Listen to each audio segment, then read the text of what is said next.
Se há uma característica comum aos grandes campeões em qualquer área de atividade, é a habilidade de manter o foco. Michael Jeffrey Jordan. Oi, olá, você amante do esporte, você que procura agregar mais conhecimento para sua vida. Meu nome é Rodrigo Marques e você está no Agregando Conhecimento Esporte, canal dedicado a disseminar informações, conhecimento, dados sobre as grandes figuras esportivas da história. E hoje, começando nada mais nada menos com o próprio Michael Jordan, para muitos sinônimo de basquete, o maior jogador de todos os tempos. Nesse vídeo, você vai ter informações do início de carreira do Michael Jordan, ao longo dela, um grande desastre que assolou a sua vida, que fez ele desistir do basquete. Depois ele voltou, foi campeão novamente. Enfim, você vai entender qual que é a real dimensão, o real tamanho de Michael Jordan para o basquete não só americano, mas mundial. Sempre ressaltando que absolutamente todas as informações trazidas nesse vídeo terão as suas devidas fontes colocadas na descrição do mesmo, para você pesquisar, conferir, se informar mais, saber dos pormenores e, claro, ter a certeza de que nada que eu estou tirando aqui é mal checado ou inventado. Então, fica o nosso pacto. Eu te trago a informação verdadeira, eu agrego ao seu conhecimento, o que consequentemente faz com que você seja uma pessoa melhor, porque todos nós nos tornamos melhores ao lermos mais, ouvirmos mais, pesquisarmos mais, independente de que informação seja. E você checa as informações e confere por si mesmo que o meu trabalho é fidedigno. Se possível, você gostando disso, por favor, deixe sua avaliação no vídeo. Se você não gostar, se você tiver alguma crítica, algo a contestar, coloque a sua avaliação negativa no vídeo também. E por favor, seja qual caso, seu comentário, o que você acha, se tem algo que você quer agregar ao vídeo. Lembrando que todos os comentários eu vou ler todos, sem exceção. Eu vou ler, vou avaliar, vou responder. A gente vai interagir através dessa ferramenta, disseminando sempre conhecimento. Mais importante que tudo isso é que você compartilhe o vídeo, compartilhe as informações, não por mim, mas sim pela questão do conhecimento, de mais pessoas saberem sobre Jordan e mais pessoas terem munição sobre ele, sobre informações. Isso sempre é relevante para cada uma de nossas vidas. Fica o nosso pacto, ok? Ficaria deveras feliz se você aceitasse, porque a pesquisa longa, a gravação também, a edição. Então é a melhor forma de me compensar, tá bom? Um último recado, o vídeo vai ter imagens para ilustrá-lo, não terá vídeos por razões óbvias, questão de copyright, direitos autorais, não faria sentido eu colocar isso no vídeo, deixar ele tecnicamente melhor, obviamente, mas o YouTube cortaria o seu alcance. Lembrando que esse vídeo não é monetizado, estou começando o canal agora, não estou falando de dinheiro, estou falando sim de questão de alcance. Então, se você estiver fazendo uma outra atividade e optar por só ouvir o vídeo, fique absolutamente à vontade. Bom, dados os recados, vamos começar. Michael Jeffrey Jordan nasceu no dia 17 de fevereiro de 1963 no condado do Brooklyn, em Nova York. Lembra que Nova York tem 5 condados: Manhattan, Brooklyn, Queens, entre outros. E o Brooklyn é o maior e mais populoso deles. Não é incomum a gente comparar o Brooklyn com a zona leste de São Paulo, por exemplo, que, claro, com áreas financeiras importantes, com áreas industriais importantes, mas especialmente populosa e muito rudimentar, com uma raiz muito forte. Mas se você pensa que Jordan é mais um dos filhos do Brooklyn, como Jay-Z, o rapper, como Adam Sandler, o ator, como Woody Allen, o cineasta, dentre outras personalidades do Brooklyn, não. Michael Jordan era o terceiro filho de 2 irmãos mais velhos e posteriormente viriam mais 2 irmãs mais novas, portanto 5 filhos, ele é o do meio. Logo com 1 ano de idade, se mudou para Wilmington, na Carolina do Norte, onde lá viveu toda a vida praticamente, até iniciar a sua carreira. Portanto, ele tem muito mais laços com a própria Carolina do Norte do que com Nova York. Bom, ele cursou o colegial na Ainsley Learning, no ensino médio, e foi lá que teve suas primeiras experiências com esportes. Ele já era um rapaz alto, já era forte, era no perfil atlético, como seu pai, James Jordan, que também era apaixonado por esporte. E lá jogou futebol americano e beisebol. Especialmente beisebol era sua grande paixão, bem como a do seu pai. Inclusive o sonho do seu pai era que um dos seus 3 filhos jogasse beisebol, coisa que aconteceria muitos anos depois, mas é uma história que eu vou contar melhor mais pra frente. Mas tanto o Jordan quanto o Lennon, seu filho mais velho, tinham vocação para o basquete, para a bola na cesta. E Jordan resolveu investir mais no basquete. Bom, fez a escolha certa, porque logo em 1981 entrou para o time de basquete da Universidade da Carolina do Norte e logo no ano seguinte, em 82, já foi campeão do NCAA, o basquete universitário americano. Para te situar melhor, o basquete universitário americano é uma espécie de divisão de acesso para a NBA, mas não funciona como uma Série B e Série A aqui no Brasil com futebol, por exemplo. Na verdade, lá, os jogadores fazem universidade e jogam em um nível altíssimo, e aqueles que conseguem os melhores destaques passam por um processo chamado draft da NBA, que, para resumir, é quando os times escolhem esses jogadores para jogar em suas universidades. Claro, tem questão de posição de draft, tem uns detalhes aqui que não é o foco do vídeo. Se vocês quiserem, eu posso fazer um vídeo explicando mais sobre draft e esportes americanos mais para frente, fica a critério de vocês. Mas em resumo é isso. Bom, meu ponto é que o basquete universitário americano já tem um nível altíssimo e que para você conseguir ser o melhor jogador dele, você tem que ser muito bom de fato. Bem, neste ano que ele foi campeão, Jordan foi convidado a participar do McDonald's All-American Team. O que é isso? É o jogo das estrelas, como tem na NBA, só que dos universitários. E Jordan já foi escolhido como capitão de um dos times. Quer dizer, Jordan já chegou arrebentando a boca do balão no basquete universitário. Bom, para eu continuar te passando essa dimensão, em 84 os Estados Unidos resolveu ir com um time apenas universitário para os Jogos Olímpicos de Los Angeles. É a mesma coisa do Brasil sediar uma Copa do Mundo e com uma equipe sub-23 disputar o torneio. Uma coisa totalmente pensável. Mas por que ela foi pensada? Obviamente os Estados Unidos queria medalha de ouro no basquete na sua casa. Imagina se a Rússia, naquela época de Guerra Fria, viesse enquanto União Soviética e vencesse uma medalha de ouro de basquete, o principal esporte americano, na casa dos Estados Unidos. Inaceitável. Então, eles chamaram o segundo time mais forte que eles poderiam chamar, o time dos universitários, que já tinha Michael Jordan como estrela. E bem, você pode até imaginar que os Estados Unidos, com essa equipe, pode sim ter conquistado a medalha de ouro, mas com devidas dificuldades em um nível tão alto de basquete, correto? Bem, seu pensamento é lógico, mas acredite ou não, em 84 os Estados Unidos foi ouro no basquete na sua casa, vencendo todos os jogos com devida facilidade. Todos os 5 jogos da primeira fase e quarta de final, semifinal e final, os Estados Unidos não teve dificuldade alguma. Bom, para você ter uma ideia, a única partida mais complexada que os Estados Unidos teve foi nas quartas de final contra a poderosa Alemanha Ocidental.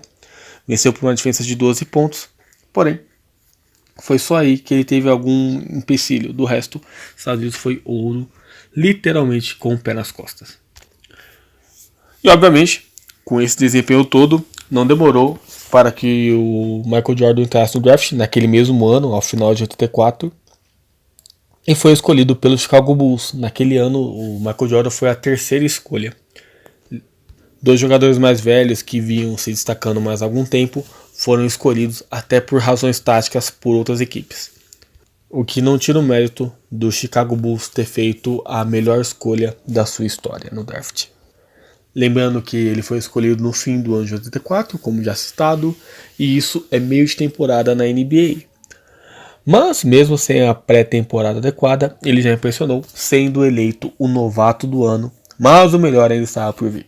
Na temporada seguinte, 85-86, quebrou o pé e perdeu 64 jogos antes de voltar para os playoffs contra os Celtics de Larry Bird. Mas os Bulls perderam a série por 3-0 nos playoffs e foram eliminados. Mas, para que eu possa passar uma perspectiva, no jogo 2 dessa série, Jordan fez 63 pontos, sendo o cestinha da partida, obviamente, o segundo maior pontuador do jogo. Larry Bird fez 36, que também é um número bem absurdo para um jogo de alto nível de playoff.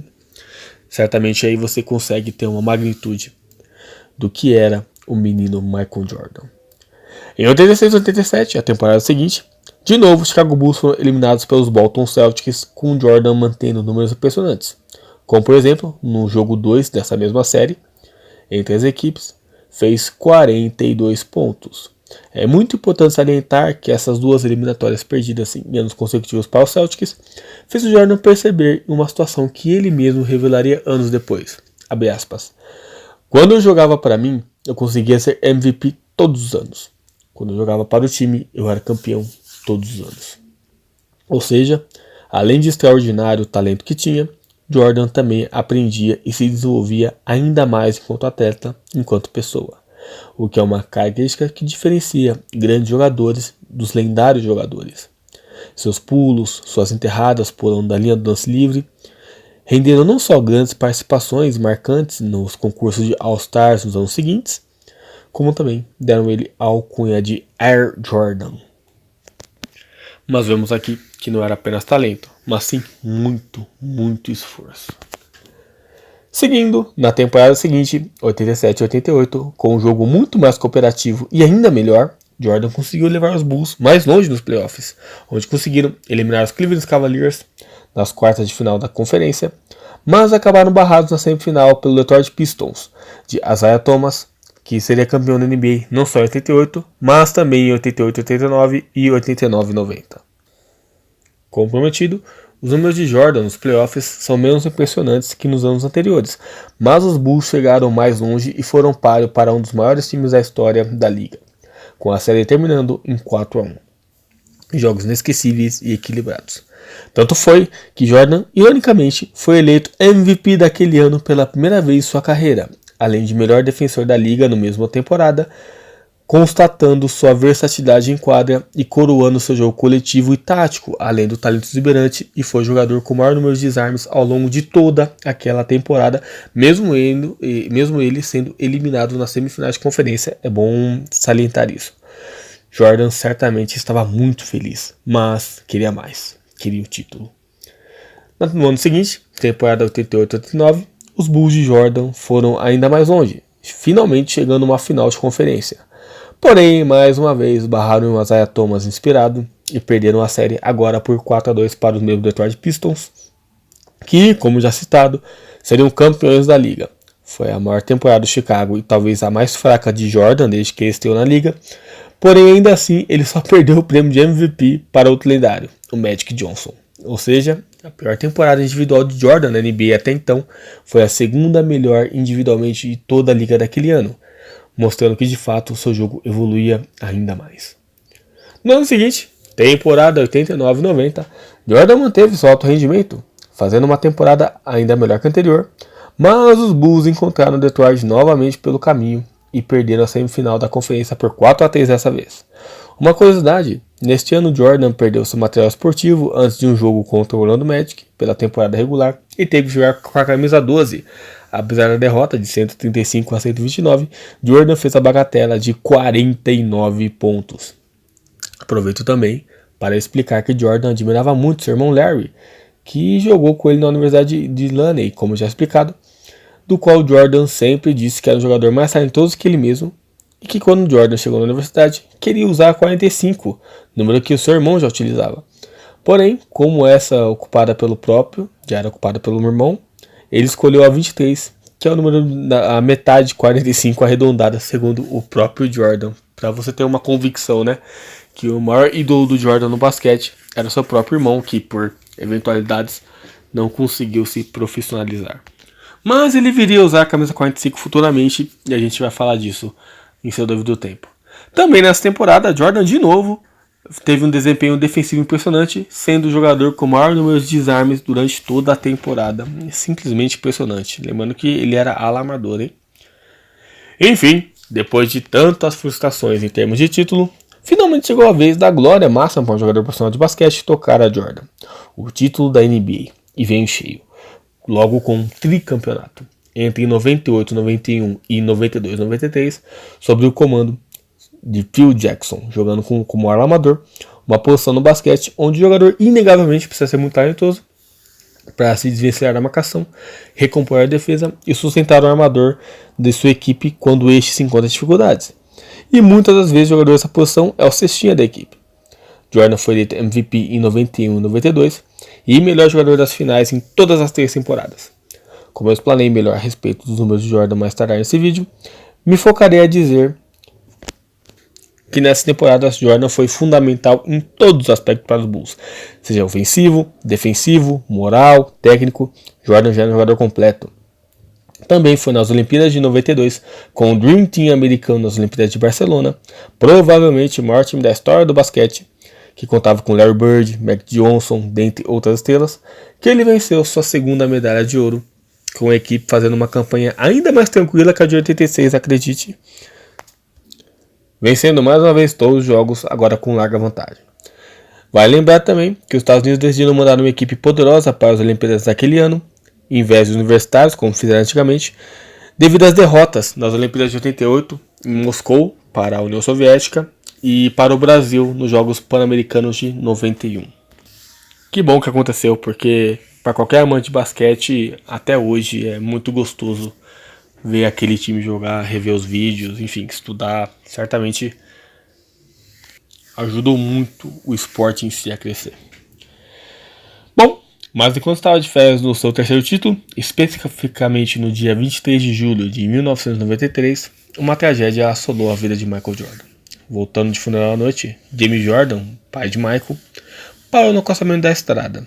Não sabe se foi porque ele quis descansar, se ele foi falar ao celular ou se passou mal. Fato é que dois adolescentes, Larry Martin e Daniel Green, viram ali o Lexus SC400, presente que Michael deu para seu pai, e o abordaram, matando-o. Para ser exato, o que aconteceu de fato é bem nebuloso, porque depois de pegos, muitos dias depois, Larry e Daniel só se acusavam mutuamente, em depoimentos e os detalhes históricos dos crimes são nebulosos até hoje. Fato é que o corpo de James Jordan foi encontrado apenas no dia 3 de agosto e identificado por exame de DNA. Os dois criminosos foram condenados à prisão perpétua e estão até a data de gravação deste vídeo atrás das grades. Esse caso também gerou muita polêmica nos Estados Unidos, devido que a condenação ela só foi executada baseada nos relatos dos garotos, né, dos delinquentes. Não houve, claro que houve perícia, houve reconstituição, claro, mas não houve um procedimento, vamos dizer assim, Caxias à risca do crime, e logo até pela pressão popular. E imagine-se que todas as pessoas envolvidas no caso, policiais, o juiz, delegados, enfim, eram fãs de Michael. Michael Jordan era uma estrela e um cara muito querido nos Estados Unidos naquela época, e essa comoção toda, essa força toda fez com que os criminosos fossem logo condenados, apenas baseados nas acusações mútuas, e estão atrasados até hoje. Bom, como é dispensar, esse fato abalou muito Michael em todos os sentidos. Para você ter uma ideia, 2 dos 3 anéis da NBA que ele tinha, ele havia dado ao seu pai, seu maior incentivador no esporte. Então não é comum imaginar a dor e o sofrimento que o mesmo teve. Logo, Michael resolveu tomar uma decisão: se aposentar do basquete. Sim, um dos grandes jogadores da história do basquete se aposentaria aos 31 anos. E a razão disso era que ele queria jogar beisebol profissional. Grande sonho de seu pai. Os Bulls, que já se preparavam para a temporada seguinte, tiveram um desfalque inestimável, enquanto o Jerry Hansford, dono do Chicago Bulls à época, aceitou o apelo de Jordan e o inseriu com o mesmo contrato em seu time de beisebol, o Chicago White Sox.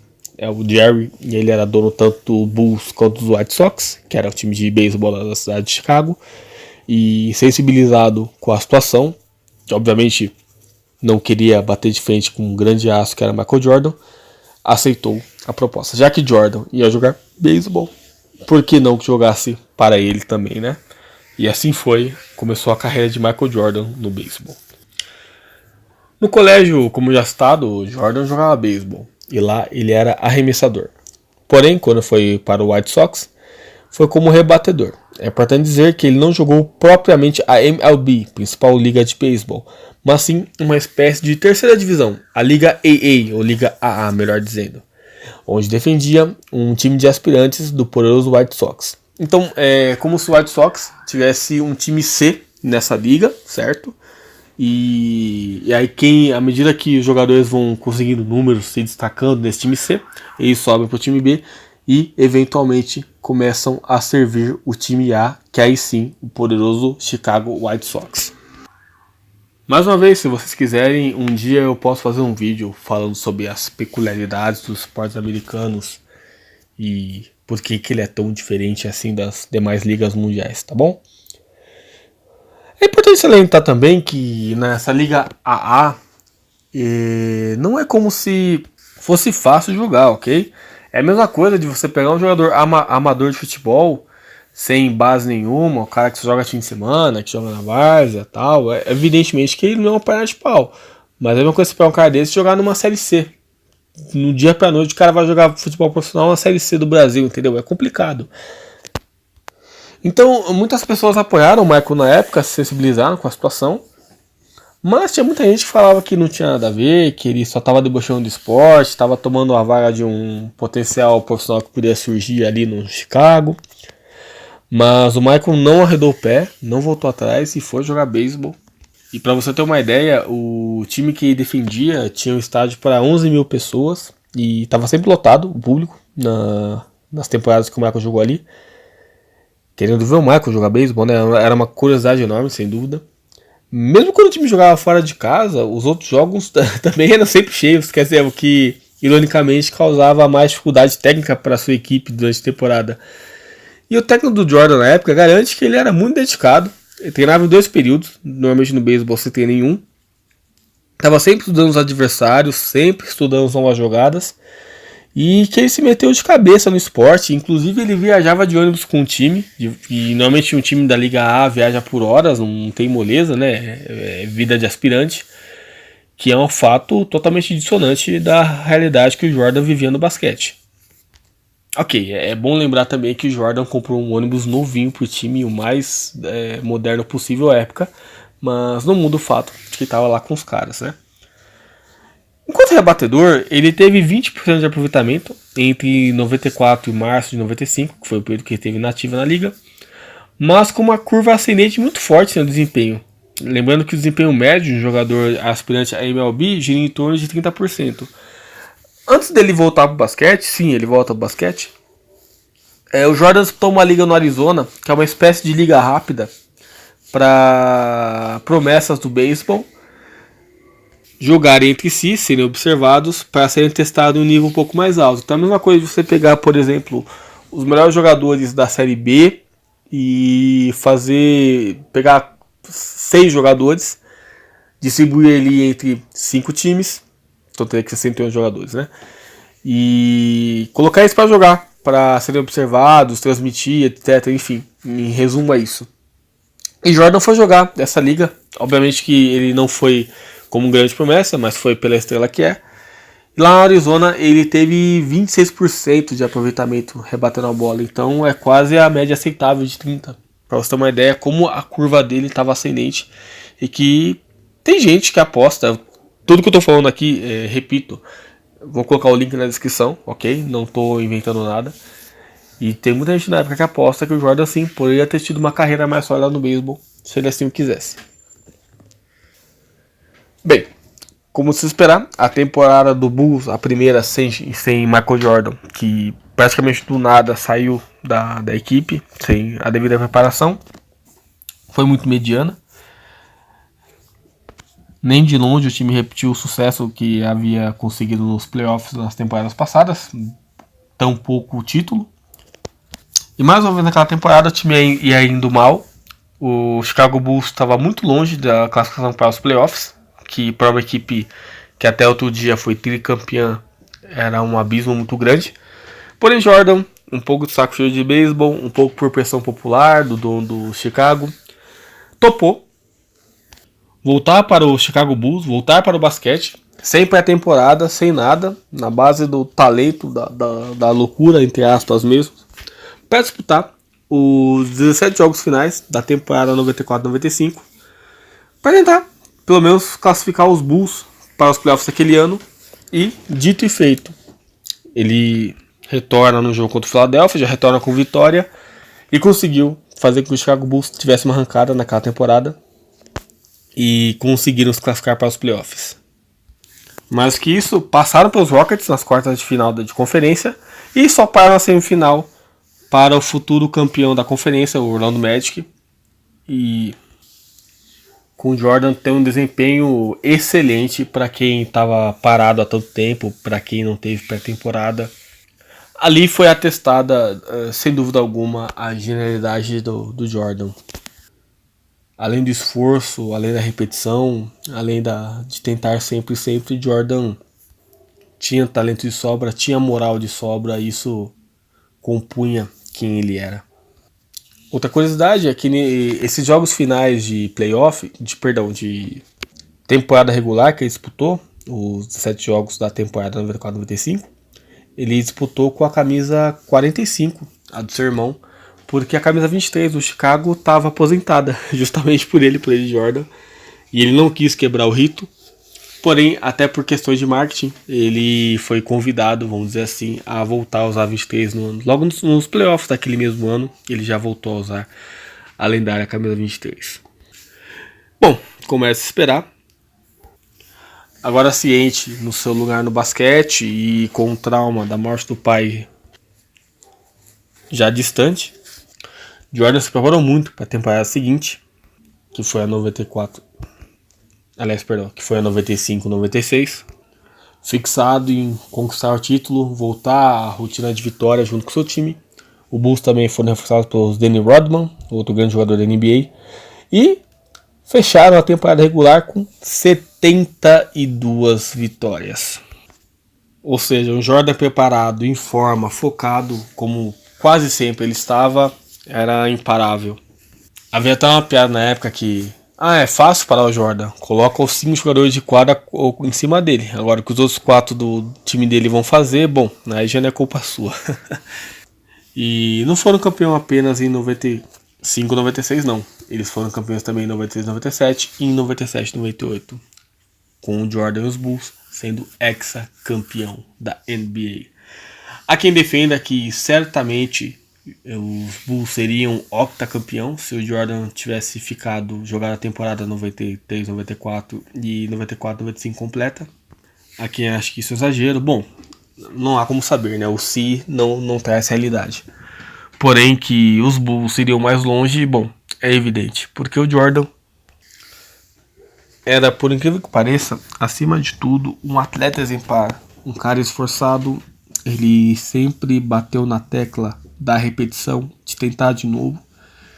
Ele sempre dizia que o medo é uma ilusão, o medo é uma criação da sua mente. Que em muitas partidas que o Chicago Bulls perdeu, ele teve a bola do jogo da mão. E isso quase ninguém lembra, porque as pessoas vão lembrar mais das glórias, dos feitos dele. Tais glórias, tais feitos, só vieram justamente porque ele tinha essa ousadia, ele tinha esse foco, ele tinha total consciência do talento dele, inclusive do potencial desse mesmo talento, porque qualquer garoto humilde que fizesse o que ele fez lá no basquete universitário em 84, já ficaria acomodado em cima daquele próprio talento e seria um grande jogador, com certeza. Mas o Jordan quis mais. Ele explorou, ele torceu literalmente o talento dele ao máximo até sair a última gota. Ele aprendeu que ele não deveria ser útil apenas para ele, mas sim para todo o time. E aí sim ele começou a ser campeão. E aí sim os Bulls tiveram um desempenho melhor. E foi aí que ele conquistou a sua fama, a sua riqueza, as suas glórias. Tudo que o Jordan tem, tudo que o Jordan representa, é consequência do seu esforço, do seu sucesso, etc. E não que tudo que ele fez foi visando essa fama e sucesso, não. Eles são apenas consequências do talento, do esforço de Jordan. Um parâmetro imagina para um jovem jogador ver que o principal astro do time, que é o maior jogador da história, é o primeiro cara que chega para treinar, é o cara que treina mais duro, que disputa treino como jogos, que fica até mais tarde arremessando bola, treinando seus defeitos, aprimorando a sua defesa, recompondo marcação, jogando o máximo de minutos possíveis em quadra. Obviamente que esse jovem vai ter isso como inspiração. Ele não vai ter a coragem de treinar menos que o Jordan, o astro do time. Isso inspira o time, isso coloca o time em uma espiral positiva, porque quando você está no grupo de trabalho em que todo mundo trabalha, todo mundo dá o máximo, todo mundo busca o mesmo resultado, liderado por um cara do tamanho do Jordan, treinados por um cara como o Phil Jackson, ainda que os resultados não venham, você vai ter sempre aquela ciência de que você fez o máximo que pôde, de que você perdeu pelos detalhes do jogo, pelos talentos dos jogadores adversários. É claro que todo jogo você pode sentar, analisar, ver o tape, entender, gerar novas táticas, isso é evidente. Mas quando você sai derrotado de uma partida, por mais que doa, se você ali treinou direito, fez o seu melhor junto com toda a equipe, que você sabe que nem o reserva que jogou 2, 3 minutos na partida deu um migué, deixou de fazer o máximo que pôde, o gosto é menos amargo. Você sai com a sensação de, poxa, perdemos. Nossa, mas na próxima, se a gente acertar isso, a gente vai ganhar. E não sai, nossa, perdemos, porque esse cara não quis, porque não poderia, eu poderia ter feito melhor. Não. Não é uma sensação de derrota. Tanto que uma das frases célebres do Michael é que se você quiser vencer, se você quiser ser um vencedor, você precisa aprender a fracassar primeiro. Porque é sabendo o caminho dos fracassos que você vai evitá-lo e é que você vai atingir as glórias. Isso é inevitável. É uma metáfora para entender que nada vem de graça e que tudo tem um árduo caminho a ser conquistado. Isso é inegável. E essa junção de talento, de esforço, de inteligência e de técnica que o Michael tem no mais alto nível, que fez com que ele fosse o Michael Jordan como conhecemos. Bom, em janeiro de 99, ele anunciou a sua aposentadoria. Entendia que ele queria se dedicar aos filhos, à sua vida pessoal, que ele tinha muito pouco tempo, até por esse esforço dito. Isso, obviamente, tira o tempo pessoal dele. Em 2000, ele virou executivo do Washington Wizards. Em 2001, começou a flertar com uma volta às quadras e jogou 2 temporadas até 2003 pelo Washington Wizards, quando aí sim se aposentou de vez. Certamente foi muito importante para a cidade de Washington, para o time do Wizards, a presença do Michael ali, ainda que não mais no seu mais alto nível, já com a idade pesando. Em questões de marketing, de faturamento, dinheiro, etc. A presença do Michael é muito forte. Michael jogou 1.072 jogos na NBA, marcou 21.541 pontos. A sua média de 32,3 pontos por jogo nunca foi alcançada por outro jogador. Em 2006, ele comprou uma fração do Charlotte Bobcats e se tornou o proprietário único do time em 2010, se tornando o primeiro jogador, ou melhor, ex-jogador, a ser proprietário de um time. Bom, como já citado, dentre outras glórias de Jordan, um dinheiro enorme que ele ganhou com contratos de marketing, com filmes que ele fez, com clipes que ele participou. Ele teve uma vida muito completa nessa quesito de marketing. Lembrando que o esporte, da cultura do esporte americano, de você tentar monetizar ao máximo tudo que envolve esporte, e é um caminho muito natural que o maior expoente do basquete, o Michael Jordan, tenha ganhado muito dinheiro com o que fez. Pra você ter uma ideia, não é um factoide, tá? Não vou me explorar isso, mas só pra você ter uma dimensão do que ele conquistou. O divórcio dele rendeu 179 milhões para sua ex-esposa, sua agora ex-esposa, e isso não abalou as finanças do Jordan. Ele continuou morando na mesma mansão, continuou mantendo o mesmo padrão de vida. Inclusive, esse time que ele comprou depois, sem problema nenhum. Quer dizer, ele tinha tanto tempo se focando no que ele fazia, que ele não gastava com asneiras, enfim, ele administrou muito bem o dinheiro dele. A própria mãe dele foi bancária, então é natural que o Jordan tivesse uma educação econômica muito poderosa e ele colocou isso em prática. Eu vou deixar na descrição desse vídeo também o link para a compra do livro do Michael Jordan, Nunca Deixe de Tentar. É um livro que todo esportista deveria ler, mas ele ainda é muito adequado, mesmo para pessoas que não têm nada com esporte. E você vai ter uma perspectiva do próprio Jordan a respeito disso, de você sempre tentar, de você respeitar o fracasso, respeitar os erros, aprender com os mesmos, não abaixar a cabeça e virar as costas para determinados desafios, entender que o medo é só uma ilusão. O Jordan, tudo que ele conquistou, tudo que ele conseguiu no mais alto nível na NBA, ele tem toda a condição de falar sobre essas coisas.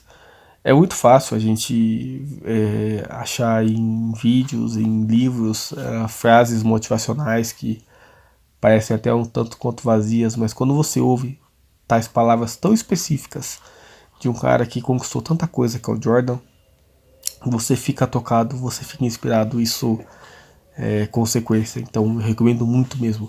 Lembrando que eu estou indicando enquanto consumidor, tá ok? Eu não estou ganhando nenhuma parcela, nenhuma monetização em cima da indicação desse livro. Inclusive vou deixar mais de uma fonte para vocês comparem. Bom, 36 minutos. Acho que já é hora de concluir o vídeo. Eu espero que de fato tenha agregado a vida de vocês, que vocês tenham absorvido mais conhecimento, que tenham se inspirado um pouco em tudo que o Jordan fez. Eu vou ficar muito feliz, de verdade, se você deixar um comentário a respeito disso, se você achou bacana, no que você acha que pode melhorar. Lembrando mais uma vez que eu não posso colocar vídeos aqui dos jogos do Michael para exemplificar melhor o que eu digo, por questões de copyright, e como eu já citei lá no início, o YouTube corta o alcance desses vídeos, e ainda que ele não seja monetizado, que é o caso desse. Mas qualquer crítica, sugestão, comentário, desde feito de maneira educada, civilizada, são sempre bem-vindos, independente do conteúdo. Também você faria um bem enorme se você compartilhasse esse vídeo, disseminasse o conhecimento, porque independente de quem goste de esporte ou não, certamente a história do Jordan, ela cabe como cultura geral, ela cabe como inspiração, ela cabe como exemplo de mistura de talento e esforço e genialidade. E agora, quando alguém citar que Michael Jordan é o maior jogador de basquete de todos os tempos, você sabe o motivo, você vai poder entrar na discussão, você vai ter muito mais gabarito e informações para passar para a pessoa, para o seu círculo de amigos, na roda, na conversa sobre o Jordan. E conhecimento distribuído é sempre bom, é sempre maravilhoso. E naturalmente esse é o maior pagamento que eu posso receber. Para você, um excelente dia, uma excelente noite, se for o caso, e sempre busque conhecimento. Forte abraço. Rodrigo Marques.